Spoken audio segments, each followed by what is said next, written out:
I mean, honestly, I didn't have any hesitations. To me, it was a no-brainer. Colleen just laid out. Well, we broke the story last week about this Van Zandt Inc. lawsuit, the Sham lawsuit that was filed by Blake Lively's attorneys. And I've now uncovered a second lawsuit where her attorney who filed the lawsuit in New York County Court has done this before.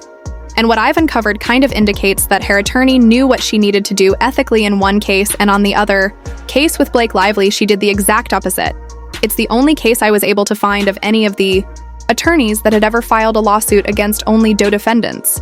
And it was Samantha Katzey, and it was in SC 2016 or 2017, and it's a wild one. So we're going to buckle up and talk about that. Before we get into that, a little bit of housekeeping. There are so many rumors swirling around, and lots of people are emailing me, messaging me, sending me screenshots. And listen, y'all, I appreciate it so much, but some of the information right now that's getting circulated is just too much for me. I don't really get into the weeds so much when it comes into like looking at every single conspiracy, but I want to clear something up. ML Management is not this like TI, they're not tied to Wayfair.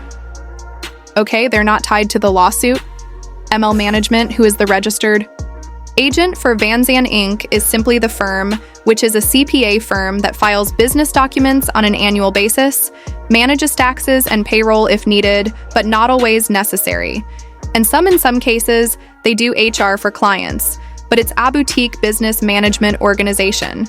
They're the largest and one of the largest in the country. They have huge clients. Eddie Murphy, Wanda, Sykes Tracy, Morgan, Ryan Reynolds, Blake Lively. Many celebrities use this company, okay? And so we don't need to go digging into their background. We don't need to look at their wives. We don't need to explore who Eric Binder is. Eric is literally just the CPA that registers your business records with the state of New York and California. That's it. Registered agents don't do much of anything with a business. I have a registered agent, and my registered agent is not a part of my business. And so I've heard a lot of people trying to like dig into his life. Dig into his wife's lives. I'm not down with that. They're completely irrelevant to the story. They just happen to be the registered agent. Registered agents are the address and the agent that files annual renewals. They file documents with the state if there's updated statements of information, if ownership changes, if you dissolve the company. They also serve as an address for business mail. And so if you need to be served for a lawsuit, they can be the address for the company, so the summons can go to that agent there versus directly to your house. And it also just helps celebrities because their businesses are then not registered at their own home address. And then they don't also have to rent out their own office for their business. Okay. People have noticed that Liz Plank's business, her production company, filed a branch of the company in California in November for Liz Plank Productions, and people are trying to connect her somehow to Blake. All she is using is the same production, same management company, ML Management. Okay, that's it. The company Liz Plank Productions was originally formed by Who ML Management in 2017. So it's not as conspiratorial as you would think. So I'm not going to be spending a ton of time going into like the nuances of what we find on ML Management and who this Eric guy is, because it's not that relevant. But what is relevant? Here is like looking at the lawyers, looking at the parties in this lawsuit. So looking at each one of the peer agencies, looking at each one of the attorneys, and looking at the firms that are part of this case to figure out have they done this before, because Ezra Hudson last week said that filing Doe lawsuits is not an uncommon technique, and it's used to get discovery in cases where unknown defendants are perpetrating something against you. When in this case, she claims that it was what uncovered the scheme by Justin Baldoni, because she knew exactly to go to host Stephanie Jones 4 days after filing the Doe lawsuit. I've also noticed a lot of people in on Reddit, or again on Instagram, or in my messages sending me like, oh, I found another Doe lawsuit. Okay, so Doe lawsuits are not uncommon, right? So I think I was watching Ask Two Lawyers over the weekend, and it's not uncommon if you name a defendant. So say it's Blake Lively versus Justin Baldoni, right? And then she could do Blake Lively versus Justin. Balden and 1 through 25, okay? And what that allows her to do is that it means that there could be other people that are not named yet, whose identities are not known yet, that could be added at a time later. It just allows her the ability to modify and amend the complaint if necessary. So using a DO lawsuit doesn't mean a whole lot if you already have a defendant named. And so if someone is, Wayfair Productions versus Blake Lively and Doe's 1 through 7, you'll see that one time I got sued. And the person thought I had all these trolls working for me. So it was like 1 through 100, and I was like, yo, I don't have any trolls working for me. But they thought that they would uncover all these people, and they didn't, because I don't have trolls working for me. So know that you understand that does are not uncommon when you already name a defendant. What is not common is not naming a defendant. And only naming does. Okay, so I wanted to figure out who's done this before. As this attorney, Samantha Katzey, who works for Blake Lively and filed the Van Zam lawsuit in New York County Court. Has she done this before? Has she filed a lawsuit? With a business naming, no defendants, and sought subpoenas, has she done this before, where she's filed a lawsuit and has not sought judicial notice, and the answer is no. This is the only time she's done this, and it's insane what happened. And what? I found so in the county of New York. You can't even find this lawsuit Van Zan Inc. because it's not registered. Because in this lawsuit that she filed, she didn't request judicial notice, meaning she filed the lawsuit. There was no named defendants, and because of that, she didn't seek from the court that a judge get assigned to the case. So there was no judge ever assigned to this case ever.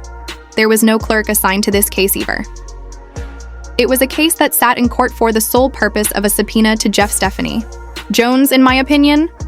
Okay, but no judge was assigned to the case.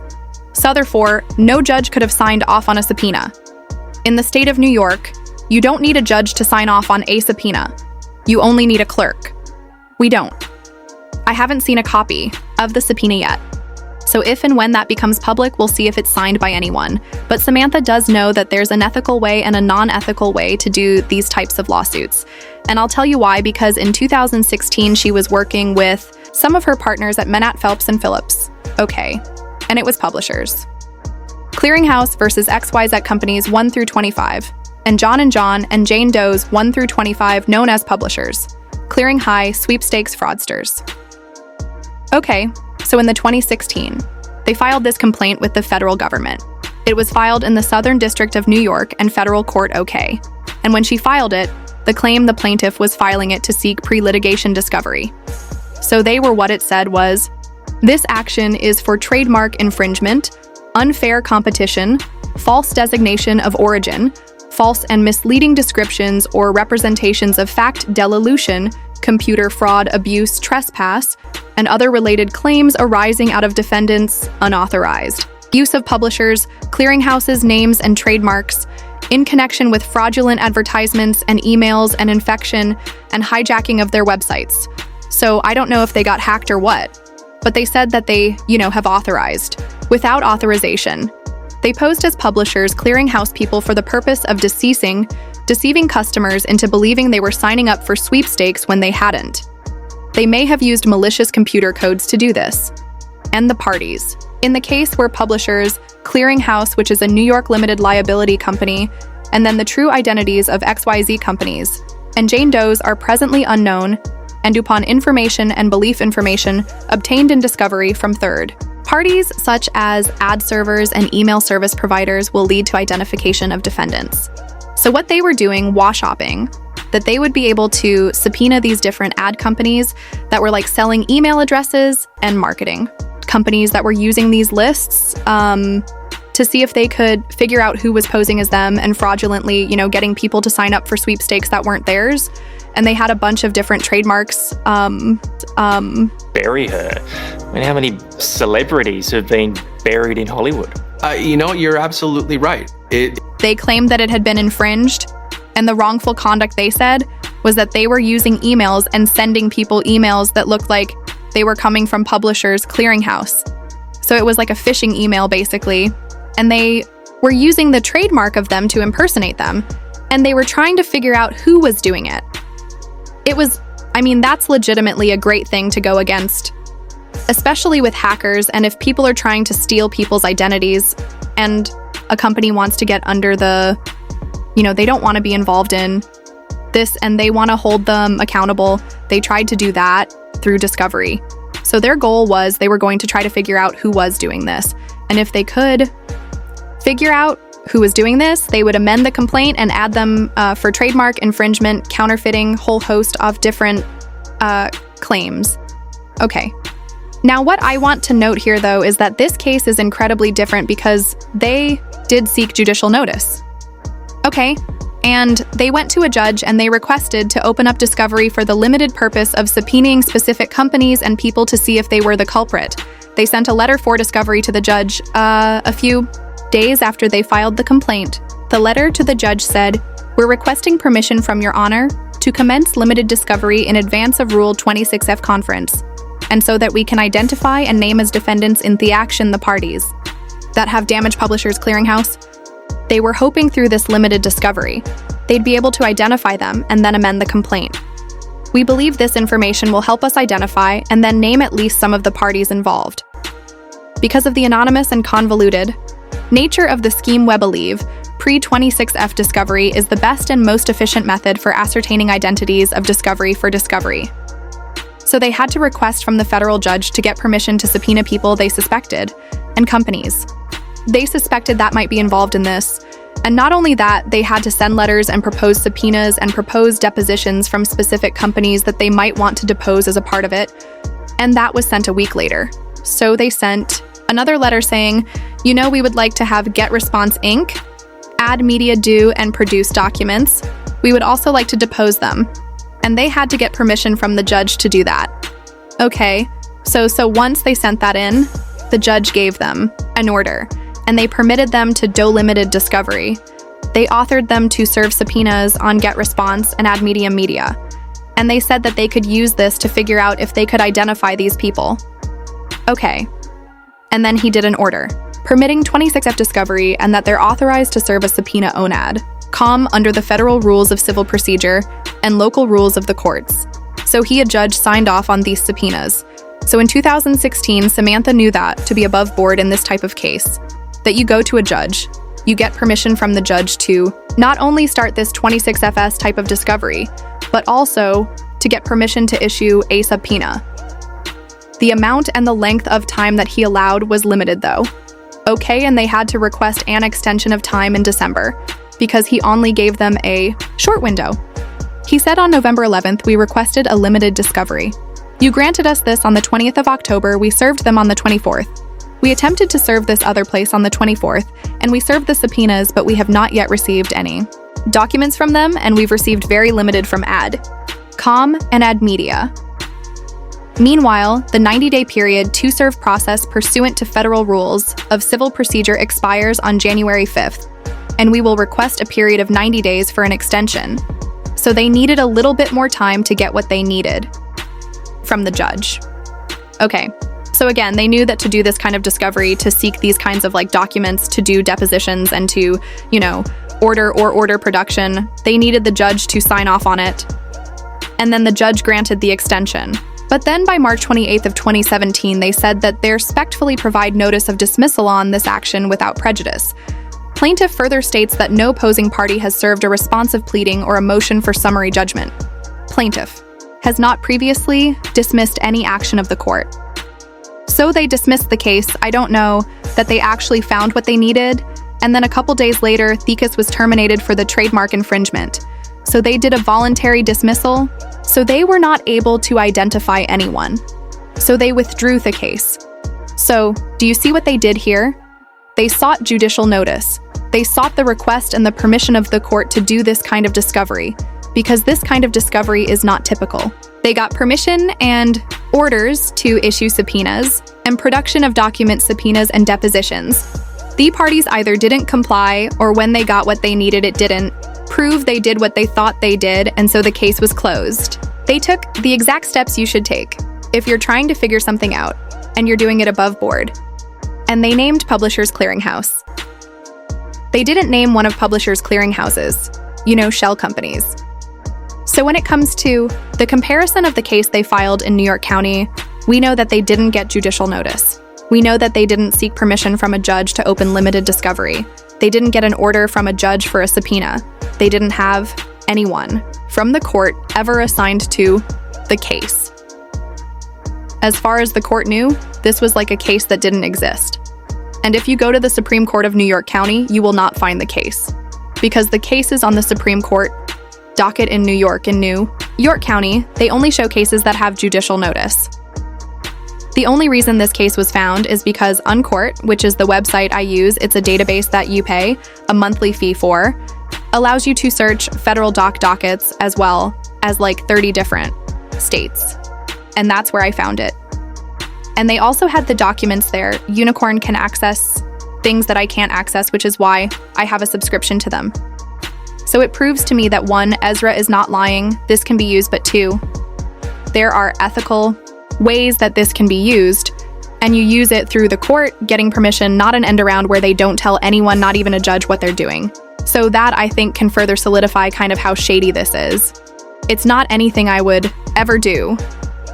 And I think it speaks to the fact that if you want to hide yourself and conceal yourself, you can, file a lawsuit against anyone using a shell company and get a hold of documents that you shouldn't be getting a hold of. So that part of it, I think, isn't going to be good for her. Now, last week I told you that Brian Friedman said that he'll betting new lawsuits, or he might be suing me and such for other claims, and nothing has been filed by Baldoni or by Wayfair or by anyone in any of the cases. But Jed Wallace is going to amend his complaint. And here's why. I think it's important that we talk about him amending his complaint. Because she had no clue who Jed Wallace was until she got the subpoena from and issued it to Stephanie Jones through the Sham lawsuit. That subpoena was executed by Stephanie. She handed over a trove of documents which Van Zandt Inc. had nothing to do with Stephanie Jones and had nothing to do with Belden. And Belon did not cause harm to Van Zandt Inc. So again, it's not going to look good for her, but because that's how she found out who Jed was. I think Jed is going to be adding new claims against her because he sent a letter in, and he said he's filing notice that he informs the court, and defendant Blake Lively that he's going to amend his complaint within 24 days, 21 days of Lively's Rule 12 motion to dismiss. So his promotion to dismiss was filed on April 4th, and that means by Friday of this week, he's going to file an amended complaint that he can do new claims for abuse of process. He could have, claims for invasion of privacy interference in his whatever. I don't even know what torts they could do, but I think abuse of process for 1, and invasion of privacy for 2, because she didn't know who he was until she got his name through the subpoena that wasn't signed off by a judge. We know that much, and that was obtained through this Sham lawsuit. So if Jed is going to add these types of claims, maybe down the line Belon does, and maybe Wayfair does. Maybe I was watching Ask Two Lawyers. They were saying they could ask for a motion to have them the lawyers disqualified. There could be sanctions. Another option is that if they bring notice to the court and to the judge judge can, as a sanction, tell them that everything that they obtained through that subpoena cannot be used in court, and therefore they have to obtain what they got through legal subpoenas. And I don't know if they're going to get the same thing that way, right? Because he's already quashed similar subpoenas. So this is going to get messy for her. And I think it's just, again, more indication that her lawyers knew the right way to do it. They knew the ethical way to do it, and they did the exact opposite for Blake. And I want to be clear. This attorney, Samantha, doesn't look like she's a bad person by any means. Like, she fights the good fight. It's the good fight. And I think that, for the women I know who have seen this movie, who have experienced any similar pain. She does product recall stuff for baby stuff with Fisher-Price and toys for kids. She's all about consumer safety stuff. And I think what you have to recognize is sometimes lawyers have belligerent clients that want them to do things, and some lawyers will do things that are not always ethical if they're paid enough. And I feel bad for Samantha. I mean, I guess I don't, because she'd made the decision to do this, and she knew how to do it right the first time. And she made the choice to not do it right the second time. All of this could have been so different had she just put her name on the lawsuit and gotten judicial notice from a judge and gotten permission to do this, none of which happened. So Deadline is trying to, kiss up to Blake and Ryan, and they've basically finally said, yes, this subpoena that they've had for a week or 2 weeks now, they're finally saying, oh yeah, it was Van Zandt. And they're talking to Brian Friedman, and they're saying, well, Brian actually doubted this was real, and it is true. And he gave a statement to them and said, Miss Lively and Mr. Reynolds' company, Van Zandt, had nothing to do with this case. and they knew it. The sham lawsuit was designed to obtain subpoena power without oversight or scrutiny and in doing so denied my clients the ability to contest the propriety, nature, and scope of the subpoena. It's true. That's all true. The right to notice is a fundamental right under the law. And he said, there is nothing normal about this. Officers of the court have a duty of candor to the court and an obligation not to file fictitious lawsuits that have no basis in fact or law. A party with no connection to these proceedings asserting a breach of contract against another party they claim not to be